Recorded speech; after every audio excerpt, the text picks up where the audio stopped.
at champs would have lost round 1 and got top 16 and not made a dime. I'm one of those. My team, FaZe Red in 2015, we went to losers, I think it was losers round 2, and we made a 15-0 loser bracket run on Saturday to Saturday night, placing us in the losers finals to get us into Sunday and be top 3. Envy in 2014 did the exact same thing, going from losers round 1, tearing up the loser bracket, absolutely destroying it, to get to second, to get to the finals and get second. Whereas, single limb, they're out round 1. One day, one match, one series does not determine how good your team is. And that's the fact that we're using that concept and comparing it to other esports is the dumbest fucking thing. I'm so sorry, it is. Like, it makes no sense. There's I don't care what business models behind it, what sense it makes from a logistics standpoint. You're ruining the integrity of the game. Why? Why compromise that to fucking have a stream schedule be on time? Who fucking cares? I don't. I'm a competitor. Even as a viewer, like, I don't give a, I would rather the fucking stream go 9 hours late and see some awesome entertainment, some awesome Call of Duty action versus these teams that are coming back on this insane comeback story or doing this or that, than fucking sit here and watch, oh, well, Optics out round 1. They're done the entire time? Really? Oh, let's look at Halo. EG versus CLG, the best 2 teams in the entire world are playing round 1. One's going to go on and make 250K and the other's going to get $0? Oh, that makes sense. Yeah. Brilliant. Why didn't we think of this 5 years ago? Oh, because our game probably would have died then. Like, Optic AW champs, Optic versus Denial matched up round 1. Oh, just because fucking their pool's messed up and one team upset another team. They matched up round 1 in the winners bracket. Denial beat them. Optic would have went home. If there was single limb, Optic would have been out of champs just because they lost one fucking series to the best team. That's dumb. There is literally no argument that can be made that makes single elimination a good idea in competitive FPS. Unless you're playing Counter-Strike. There's just none. In console FPS, Halo, Call of Duty, there's not one argument that can be made. And if you do, you're just making shit up. Because it's horrible. It's horrible for viewership. It's horrible to play. I've been on both sides. I watched all of Season 2 playoffs. It was as boring as could be. There wasn't anything I was excited to see. Not one part. Like, I would have been so excited to see Optic lose round 1 and come back in even an 8-team double elimination bracket and come back and FaZe and meet up Optic versus FaZe and the loser bracket semis, and that'd be awesome to watch, you know? But no, all that's eliminated because we have in single elimination where we literally just a team lost? Well, let's set fire to that potential storyline. It's gone. Who cares? Oh well. On to the next. Oh, DT versus LG semifinals. Like what? No, DT versus LG winners semifinals. Those teams, yeah, they upset. Awesome. That's sick to see. But why the fuck are the teams they upset going home? They just got upset. That's what happened. You want to see them battle back. They got beat by a team they should have beat. Like, you want to see how they battle back. You don't just want to be like, oh, wow, well, see you in 3 months at the next event. You know? Single elimination needs to go.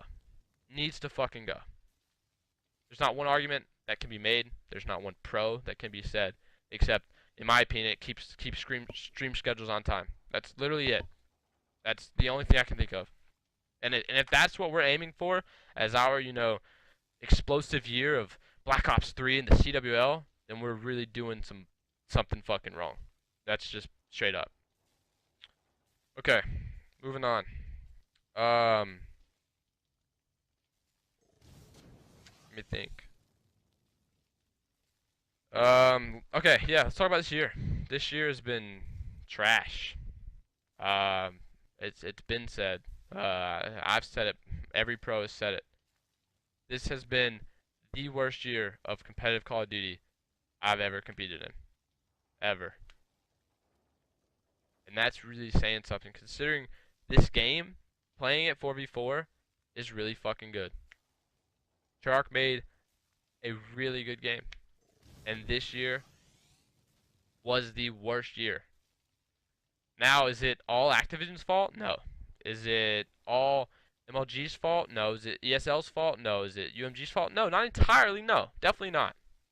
Um, However, Activision did plan for this schedule, this CWL schedule, this not that many event schedule, this everything about 2016 being COD champs. Like, that's stupid. I'm sorry. Our entire year should not be based around one weekend.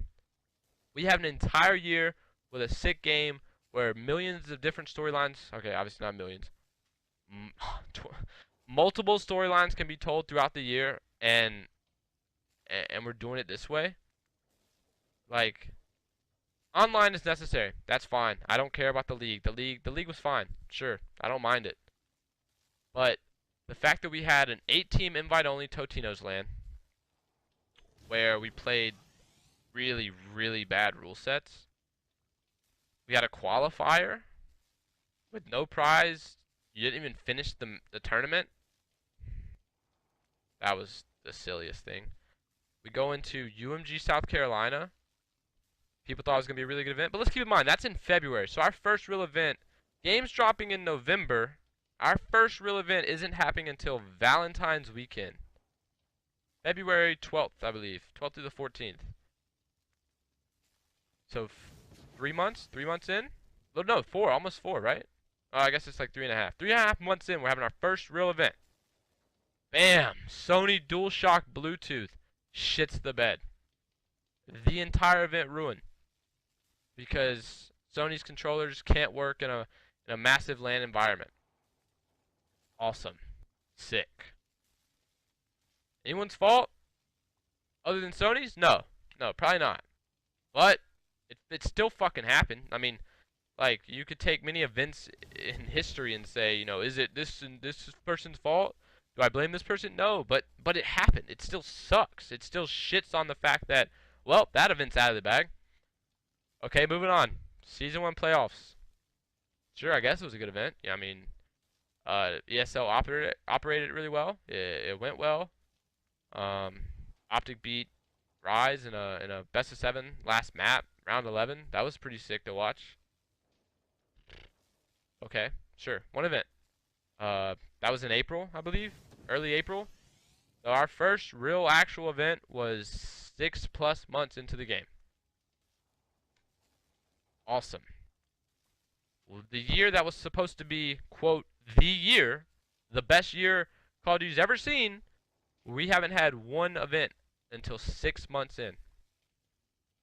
That's pathetic. That's honestly, as a fan, as a player, as an org owner, like, not that I'm these things, but if I was those things, I would be fucking pissed. I would be. That's just pathetic. That can't happen. That just can't happen. Moving on.